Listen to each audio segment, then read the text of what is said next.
Olá, mi nombre es Franciele, soy un académico en el curso de Letras de Español en NEMAT. Estoy aquí para compartir algunos conocimientos con ustedes. Hablemos de interpretación de textos. ¿Alguna vez te has parado a pensar en lo importante que es interpretar un texto? Debes encontrar algo aburrido y repetitivo, pero debes saber que usarás este contenido el resto de tu vida. Así es, aprender a interpretar texto no es algo que se quede en la escuela, lo necesitarás para toda tu vida. Por eso preparé algunos textos e ejercicios para ayudarte en esta trayectoria. Para hacer una buena interpretación, es necesario tener el hábito de la lectura. Cuando practicas la lectura, estás adquiriendo una gran cantidad de conocimientos que te serán de utilidad para la comprensión del texto. ¿No entendió? Lea atrás. Haga esto con cuidado y atención.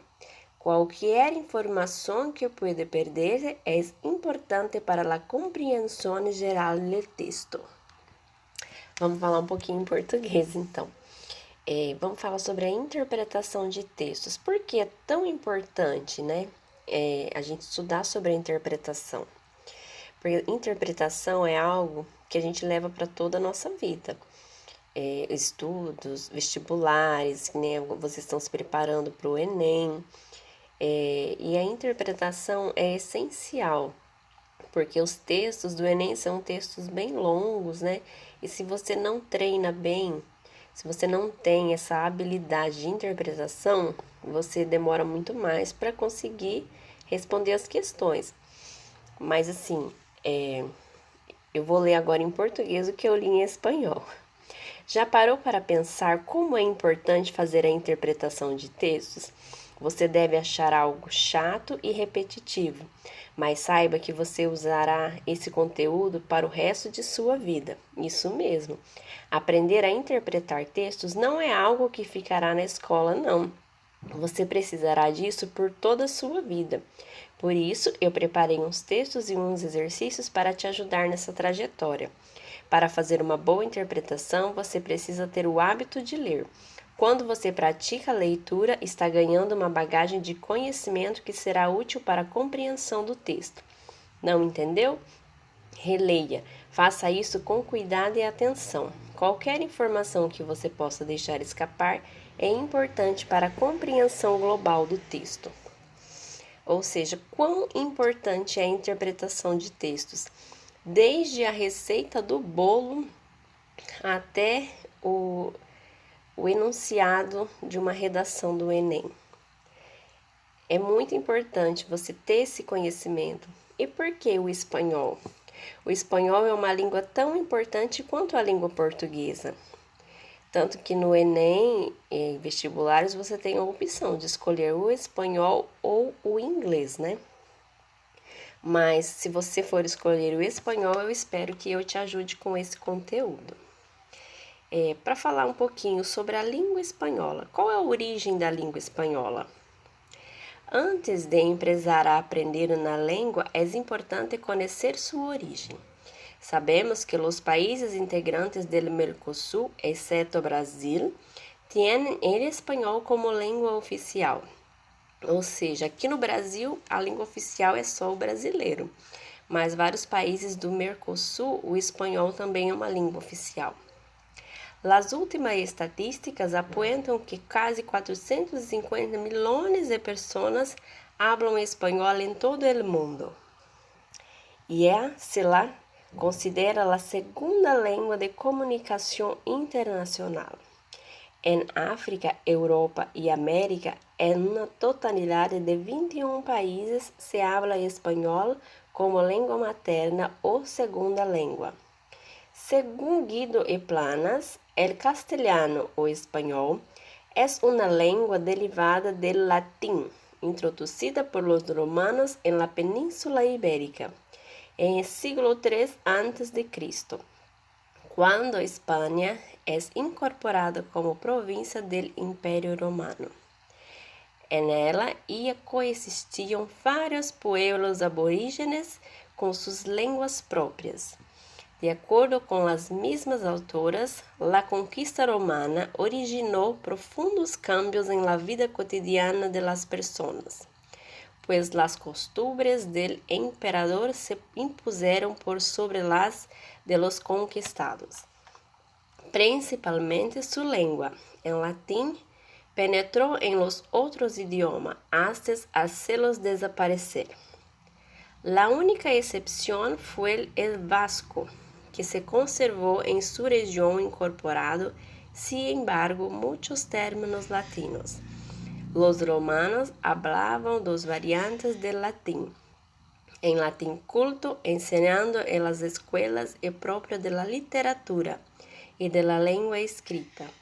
En latín vulgar, la lengua coloquial del pueblo, y fue la que, al llegar a España, se impuso a través de los legionarios colonos, artesanos y funcionarios del imperio. Las nuevas lenguas que tenían como tronco común en latín se dominan lenguas romances como el portugués, el italiano, el francés, el castellano, el catalán, el galego y el rumano. En los siglos XIV y XV, y a partir de la salida de los moros de España, el castellano se va consolidando. Se publica la primera gramática castellana, de Antonio de Nebrija.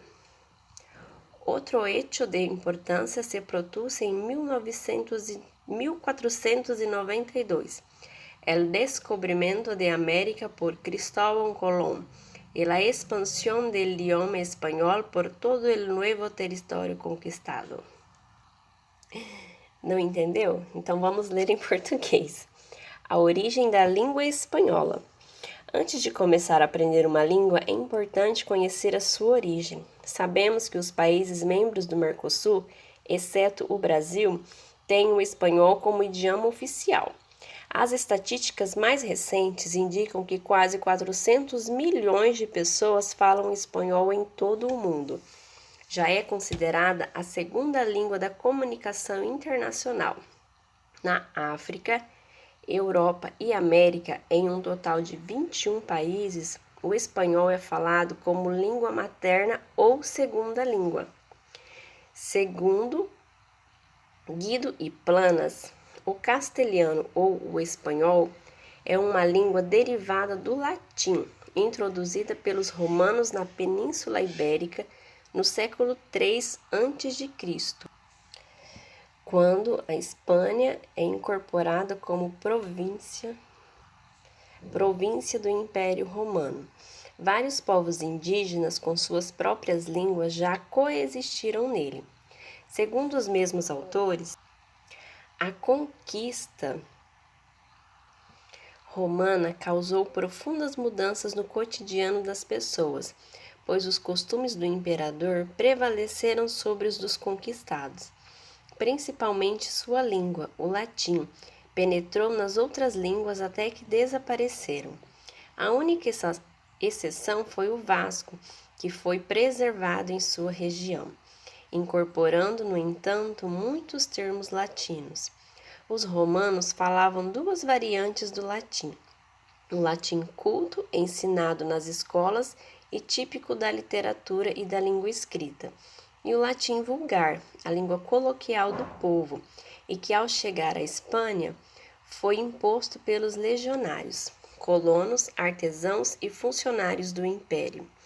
As novas línguas que tinham o latim como tronco comum são chamadas de línguas românticas, como português, italiano, francês, espanhol, catalão, galego e romeno. Nos séculos XIV e XV, e a partir da partida dos mouros da Espanha, o castelhano consolidou-se. Publicou-se a primeira gramática castelhana de Antônio de Nebrija. Outro acontecimento importante ocorreu em 1492, o descobrimento da América por Cristóvão Colombo e a expansão da língua espanhola pelo novo território conquistado. Ou seja, isso aqui é um pouquinho da história, né? De como surgiu o espanhol. Quão importante é o espanhol na nossa trajetória, né? Acadêmica. Você vai para uma faculdade, eu tenho certeza que você vai continuar os seus estudos. O espanhol é a segunda língua oficial, né? Mais falada no mundo todo. E é tão importante quanto o inglês. E eu quero, assim, que vocês gostem de espanhol, que não seja apenas uma matéria para cumprir uma tabela, né? Cumprir um horário, mas que realmente vocês gostem desse conteúdo, dessa matéria. E quais são os países que falam espanhol? Hoje tem 19 países de língua espanhola na América Latina, só na América Latina, que é a Argentina, o Uruguai, o Chile, Paraguai, Bolívia, o Peru, o Equador, a Colômbia, a Venezuela, Honduras, Porto Rico, República Dominicana, Cuba, Panamá, Costa Rica, Nicarágua, El Salvador, Guatemala, México e na Europa e na Espanha. Olha só que legal, quantos países que falam o espanhol. Eu trouxe aqui um quadro para vocês verem as bandeiras, né, e os países. E agora, você conhecendo um pouquinho, né, da história do espanhol, vendo os países que falam espanhol, vamos falar sobre interpretação de textos, né, que é algo também muito importante na formação de vocês como alunos. E eu quero passar para vocês a música Despacito. Quem não conhece essa música, né? Tenho certeza que você já ouviu ela, já até dançou ela, com certeza. Mas é uma música bem conhecida e vamos praticar um pouquinho, né? A tradução, a leitura. Vamos ver ela em espanhol, né? O cantado. E depois eu quero passar ela para vocês em português, para a gente ir comparando um pouquinho, né? A tradução, como que é. E aí, vamos lá ouvir essa música?